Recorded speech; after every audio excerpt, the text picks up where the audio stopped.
subscribe to our 70 News channel.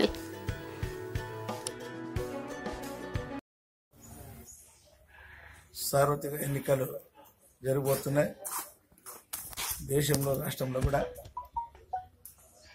మరి మన రాష్ట్రంలో వచ్చే నెల 11వ తారీఖున పోలింగ్ జరుగుతుంది. మొత్తం రాష్ట్ర వ్యాప్తంగా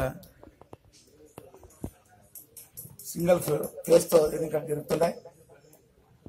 మరి ఈరోజు ఈ రాష్ట్రంలో ప్రజలంతా తెలుగుదేశం పార్టీకి పట్టం కట్టడానికి సిద్ధంగా ఉన్నారు. ఎందుకంటే భారతదేశంలోనే ఏ రాష్ట్రంలో కూడా ఏ ముఖ్యమంత్రి చేయని సంక్షేమ పథకాలు ఈ రాష్ట్రంలో పేదల కోసం మరి ప్రవేశపెట్టారు. అదేవిధంగా ఊహించని రీతిలో ఈరోజు ఈ రాష్ట్రంలో అభివృద్ధి కార్యక్రమాలు కూడా జరుగుతున్నాయి. ప్రధానంగా పోలవరం అనేది జాతీయ ప్రాజెక్టు. కేంద్రంలో ఉన్న బీజేపీ ప్రభుత్వం బాధ్యత చూసుకొని పోలవరాన్ని కంప్లీట్ చేసే విషయంలో కేంద్ర ప్రభుత్వం బాధ్యత ఉన్నా మరి ఆ రోజు కేంద్ర ప్రభుత్వంతో టైఅప్ అయ్యి ఏదైతే ఉన్నామో మా ముఖ్యమంత్రి గారు ఏదేమైనా 2019 లోపల మరి పోలవరం ప్రాజెక్ట్ పూర్తి చేయాలి, ప్రభుత్వానికి ఒక వినతి పత్రాన్ని కూడా అందించారు. ఏదేమైనా 2019 నాటికి పోలవరం పూర్తి చేయాలా, ఆ బాధ్యత మీరు తీసుకోండి అని మరి ప్రధానమంత్రి మోదీ గారికి చెప్తే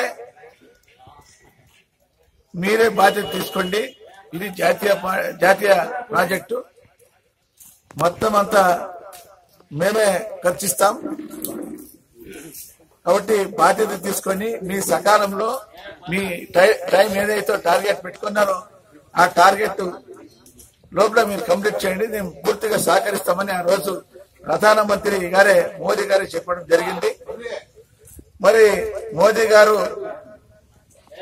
ఈ విధంగా నమ్మించి మోసం చేసిన మోదీ గారి ప్రభుత్వంకి మా చంద్రబాబు నాయుడు గారు ఈ ప్రభుత్వంతో మేము సఖ్యంగా ఉంటే ఈ రాష్ట్రాన్ని మరి అభివృద్ధి విషయంలో సహకరించాలనే ఉద్దేశంతో మరి కేంద్రం బీజేపీ ప్రభుత్వం నుంచి మేము తెగదెంపులు చేసుకొని బయటకు వచ్చాం. మరి ఏ రోజైతే నమ్మించి మోసం చేశారో ఈ రాష్ట్ర అభివృద్ధికి ఎప్పుడైతే సహకరించలేదో మరి మాకు చట్టబద్ధంగా న్యాయంగా ఆ రోజు రాష్ట్ర విభజన సమయంలో మరి పార్లమెంట్ సాక్షిగా పార్లమెంట్లోనే ఏదైతే ఈ రాష్ట్ర అభివృద్ధికి మరి ఆ రోజు చెప్పారో మరి దాని ప్రకారంగా ఈరోజు మోదీ గారు ప్రధానమంత్రి మోదీ గారు బీజేపీ ప్రభుత్వం మొండి వైఖరితో ఈ రాష్ట్ర అభివృద్ధికి ఏమాత్రం సహకరించకుండా మరి వ్యవహరిస్తున్నారు. కానీ మా ముఖ్యమంత్రి గారు ఎన్ని ఇబ్బందులు పడినా ఎన్ని ఇబ్బందులు ఎదురైనా పోలవరం ప్రాజెక్టుని పూర్తి చేయాలని ఈరోజు అప్పుడే దాదాపు 60% పనులన్నీ పూర్తి అయినాయి. ఇది ఒక చరిత్ర. మరి వరల్డ్ గిన్నిస్ బుక్ లో లిఖించబడే విధంగా పనులు ఇప్పటికే గిన్నిస్ బుక్ లో ఎక్కించినారు. ఆ విధంగా పూర్తి చేస్తూ మరి పనులు జరుగుతున్నాయి.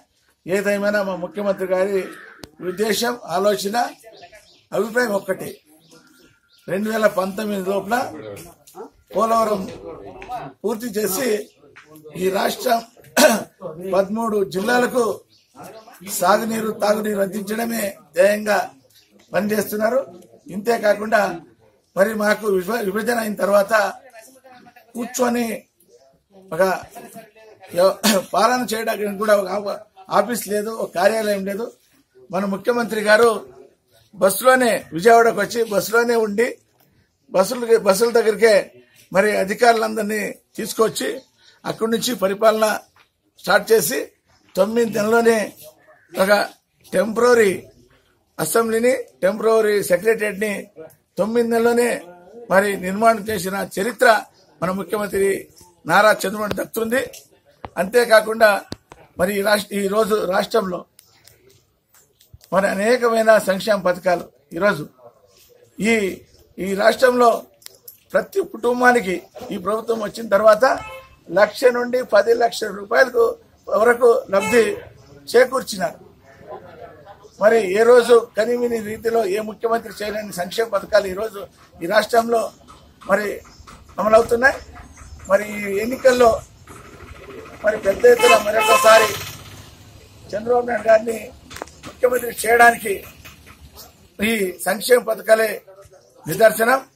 కాబట్టి ఈ రాష్ట్ర అభివృద్ధికి ఎల్లవేళలా కృషి చేస్తున్న ముఖ్యమంత్రి నారా చంద్రబాబు నాయుడుకి తెలుగుదేశం పార్టీకి 13 జిల్లాలను దాదాపు 175 నియోజకవర్గాలు ఉంటే 150 సీట్లు మరి రావడం జరుగుతుంది. తప్పకుండా 150 సీట్లు సాధిస్తాం. మరి అతి పెద్ద మెజార్టీతో మళ్ళీ మరొకసారి 2019లో అసెంబ్లీ కూడా ప్రజలంతా ఎమ్మెల్యేలంతా పోవడానికి అవకాశం కూడా ఉంది. మరి అదేవిధంగా నిన్నటి రోజు G7 ఇది 7G ఛానల్లో మన యువ నాయకుడు తెలుగుదేశం పార్టీకి సంబంధించిన కాంతరాజు గారు 7G ఛానల్లో మాట్లాడడం జరిగింది. పెద్ద ఎత్తున మడకశిర నియోజకవర్గంలో మరి తెలుగుదేశం పార్టీలో ఉండి ఈరోజు వలసలకు పోతున్నారు, వేరే పార్టీకి పోతున్నారు, వైఎస్ఆర్సీపీ కానీ ఇతర పార్టీకి కానీ అన్నారు. కానీ పోయేవాళ్ళు ఎవరూ లేరు. సహజమే, అధికారంలో ఏదైనా పార్టీ వస్తే ఆ అధికారంలో అసమ్మతి అనేది సర్వసాధారణం, ఆ విధంగా ఉంటుంది. దాన్ని మరి ప్రజలు కొంతమంది అపోజిషన్ వాళ్ళు దీన్ని ఆసరాగా తీసుకోవాలని ప్రయత్నం చేసి మా పార్టీలో చైర్మన్ చెప్తున్నారు. అందులో కాంతరాజు గారు కూడా మంచి పట్టున్న నాయకుడు, ఆయన అభిమానులు కూడా ఉన్నారు ఈ తాలూకాలో. ఆయన కూడా ఈ పార్టీలో మరి తెలుగు యువత ప్రధాన కార్యదర్శిగా, జిల్లా ప్రధాన కార్యదర్శిగా వ్యవహరించినాడు. కానీ ఈరోజు ఏదో మా మీద లేనిపోని మరి కల్పించుకొని మాట్లాడుతున్నారు. దయచేసి కాంతరాజు గారికి విజ్ఞప్తి చేస్తున్నా, మనవి చేస్తున్నా, ఈ పార్టీ పేదల కోసమే ఆ రోజు స్వర్గీయ నందమూరి తారక రామారావు పెట్టారు. మరి అనేక రకాలుగా ఈ రాష్ట్రం అభివృద్ధి అయింది. మీకు కూడా ఈ పార్టీలో ఎనలేని ప్రాధాన్యత కూడా ఉంది. దయచేసి ఏదైనా మనస్పర్ధలు ఉంటే కూర్చొని చర్చించుకుందాం, పరిష్కరించుకుందాం.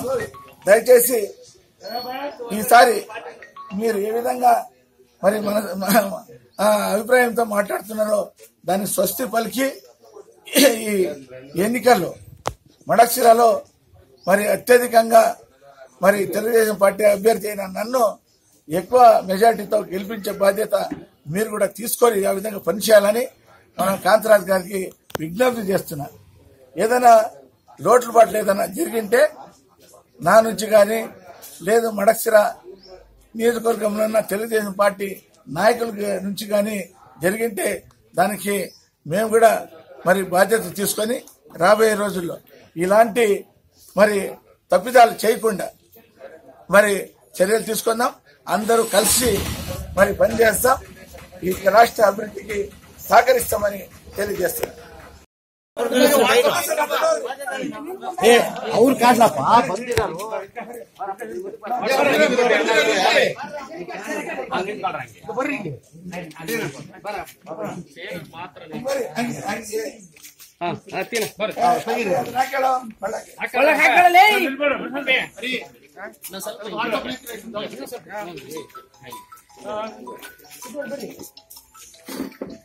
ನೀವು ಈ ಕಡೆ ಬರೋಣ.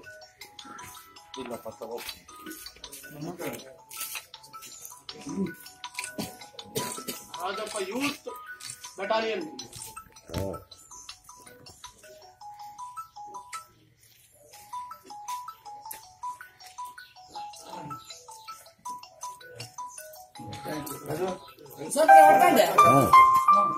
బాగా